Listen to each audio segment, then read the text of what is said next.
Hello, everyone. This is Giulio Coraggio, location head of the Italian intellectual property and technology team at DLA Piper. Today, as part of our podcast, Diritto al Digitale, we have a great guest, Andrea Renda. Andrea will introduce himself, but briefly, he's a director of research at the Center for European Policy Studies. He's also professor at the European University Institute, and it's considered one of the fathers of the legislation on artificial intelligence within the European Union. But Andrea, welcome, and maybe you can give a bit of context of your role behind this AI legislation within the European Union. Well, thank you, Giulio. Thanks for the invitation. It's a pleasure to be here with you, albeit virtually. Well, the first thing that I can say, if I'm one of the fathers, I hope not to be frustrated, because fathers normally want to become fathers when they give birth, right? Okay. And the AI Act is not born yet, if you wish, meaning we're waiting anxiously for the finalization of the text. Well, some people would say that since both of us are Italian, that sometimes kids in Italy leave home very late. And this is a little bit what is happening with the AI Act. We're still waiting for the kid to really leave home and started to come of age, if you wish.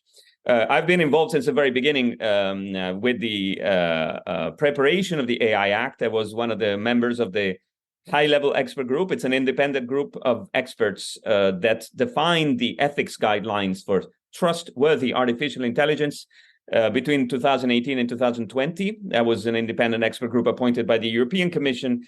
And then I led the study that backed the impact assessment of the AI Act in the years 2020, 2021.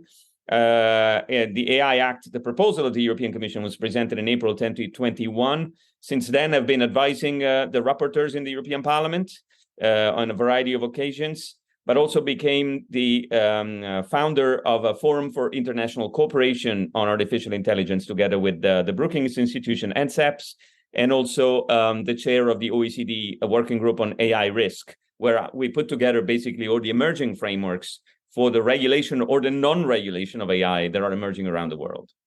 Yeah, Andrea, this is interesting because everyone has the feeling that the urgency of legislation on artificial intelligence just happened last year. Well, all of a sudden, for those that are not pretty much aware of the AI space, ChatGPT was launched, and everyone got into a situation of panic because we had to put in place some rules.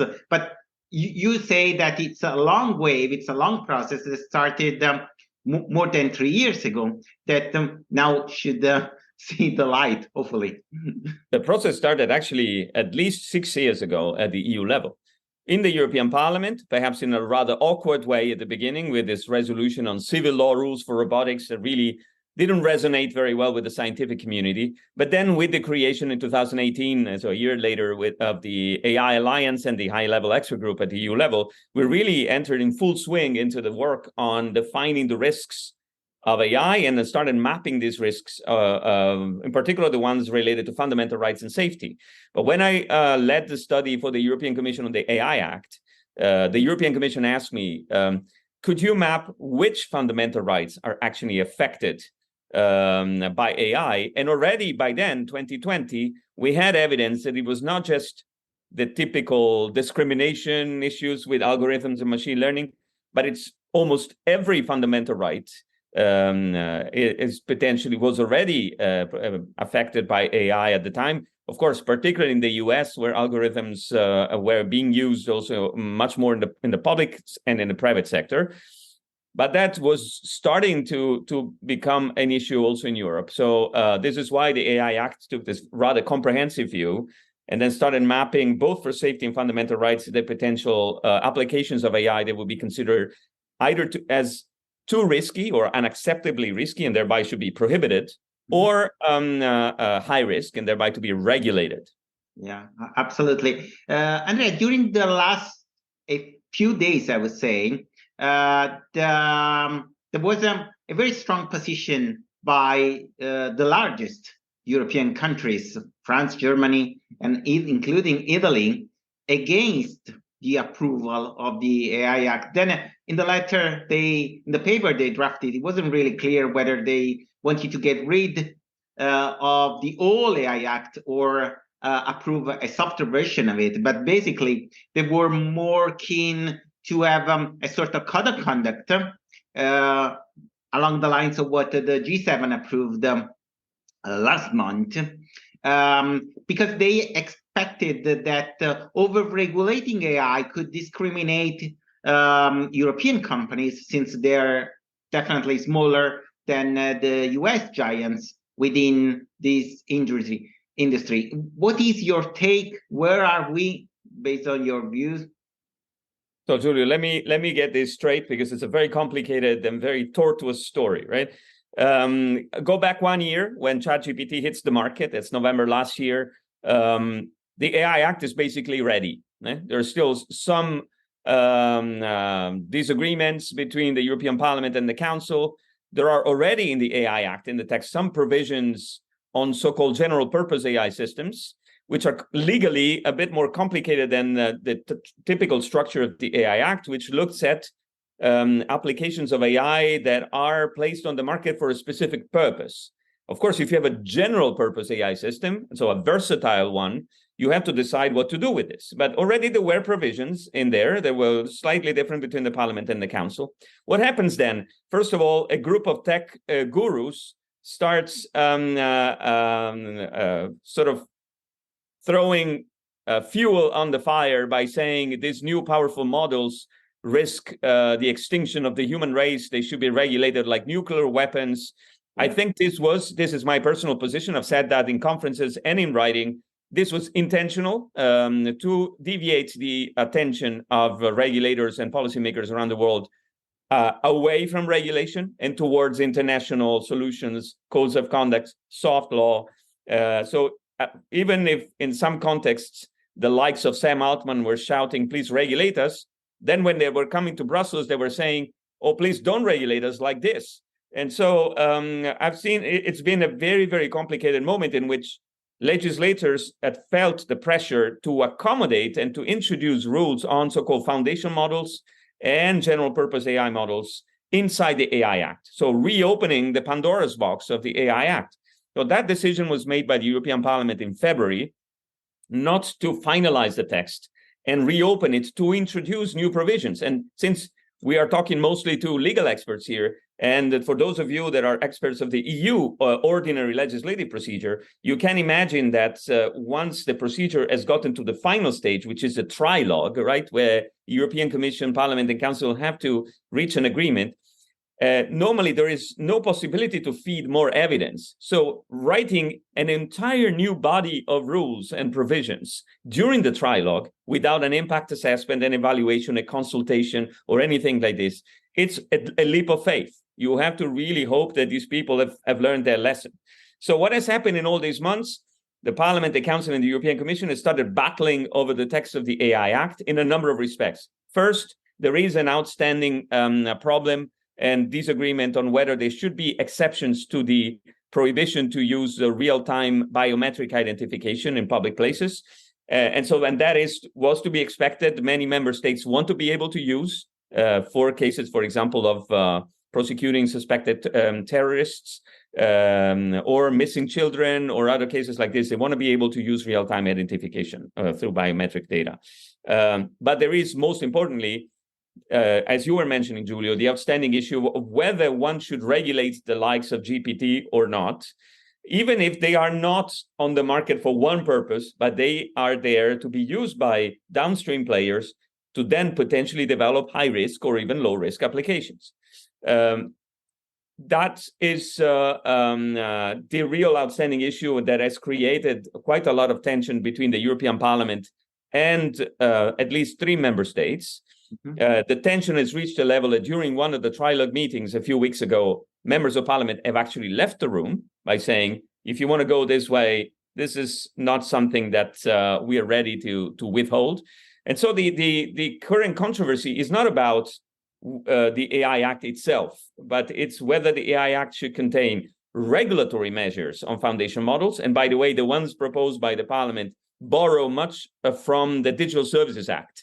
And so or whether there should be, by the way, as I in a paper had proposed already over a year ago, there should be the provisions that already exist in the AI Act for low or no risk or limited or no risk AI applications that contemplates a code of conduct, a voluntary code of conduct that would be then vetted by the European Commission, whether these provisions could be extended to the case of foundation models and general purpose AI. So creating a code of conduct under the monitoring of the European Commission without imposing new rules and legislation.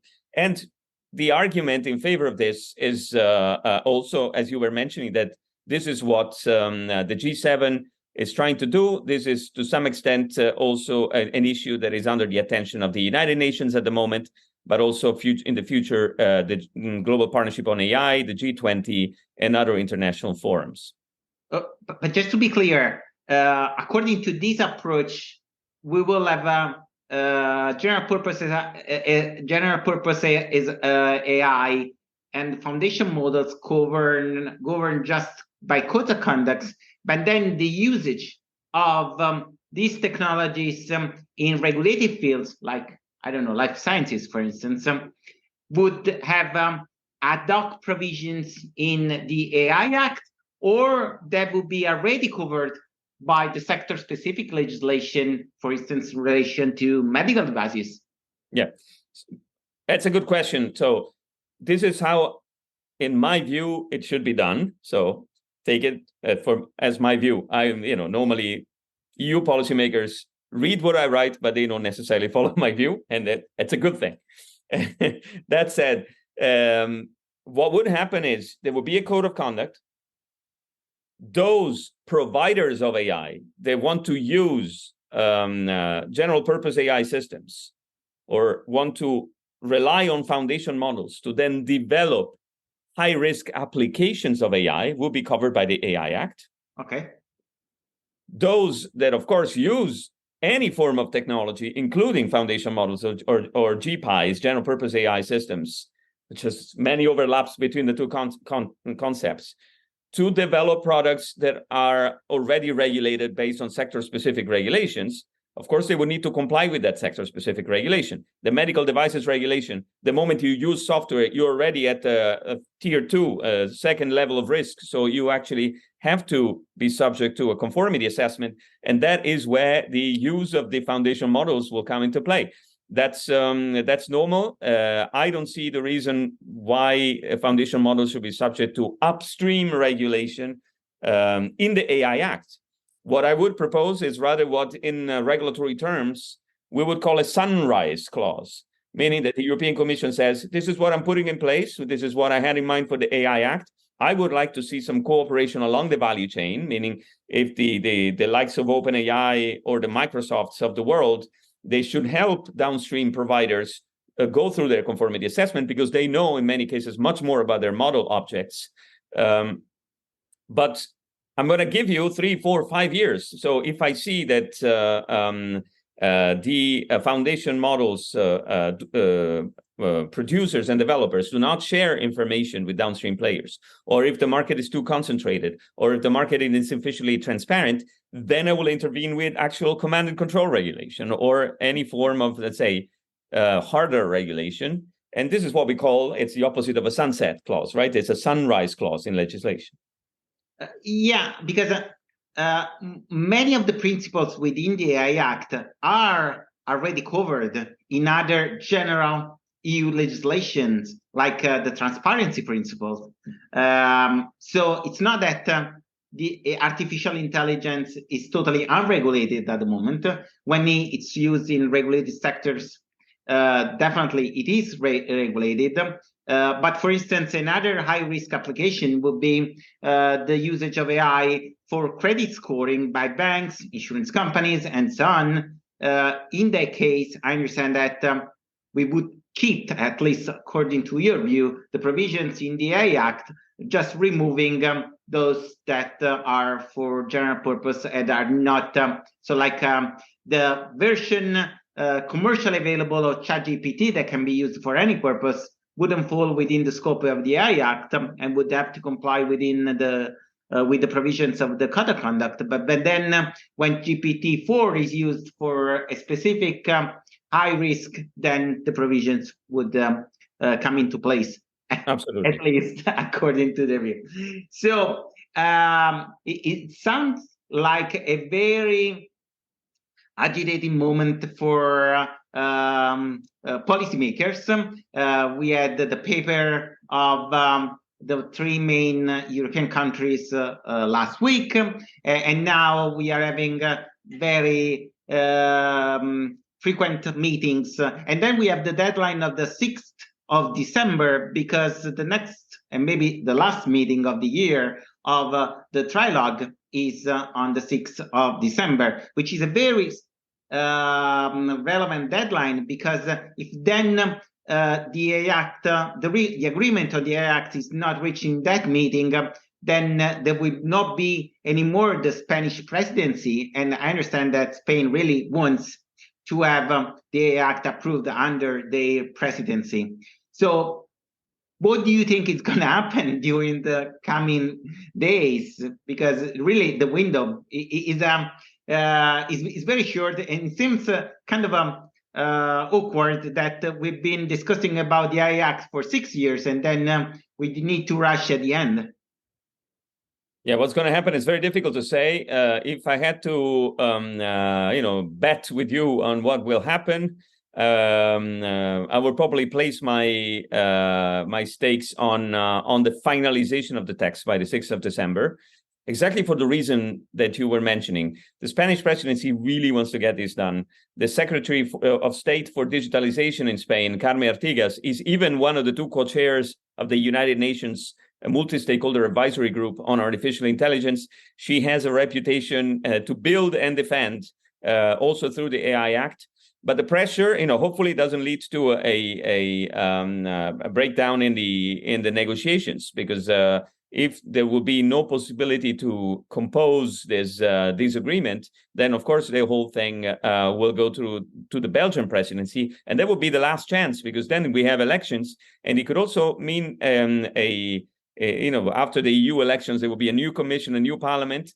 And so if the Belgian presidency doesn't finalize this, first of all, it falls under Hungarian presidency, but also, most importantly, the parliament will not be working anymore. And so the European Commission will not be in place anymore. And so for a few months, we're going to have to press play on the AI Act. This would be the most disastrous of the outcomes, in particular for a European Union that would like to see the AI Act become the blueprint for global AI regulation through the so-called Brussels effect. I think the decision to postpone by 9 months the finalization, but a few months at least, the finalization of the text in the European Parliament, and this extension of the agony of the trilogue for many more months has already weakened the EU's possibility to really create the blueprint for future AI regulation. The US and China have already had their say through forms of regulation or mix of soft and hard law. In my opinion, there's a tendency to continue rewriting the AI Act because there are new last-minute developments, something that I called a fear of missing out, if you wish, a FOMO syndrome in the EU institutions is not going to lead anywhere. So one thing that I can say is the following, and I'm putting this in an op-ed that will see the light in a couple of days. Mm-hmm. It's my optimism is more political than technical, if you wish. We have a tradition here in Belgium, where I live now, that the 6th of December is the day Santa Claus reaches Belgium, coming from Spain, by the way. And brings gifts to the kids, right? So if the Spanish presidency could bring through Santa Claus the gift of the finalized text of the AI Act, that would be fantastic, not only for the Spanish presidency, but also for everybody. And I hope in that AI Act, the EU institutions will refrain to put too many new provisions that have not been analyzed, assessed, discussed with stakeholders in the 7 years in which this text has been under discussion.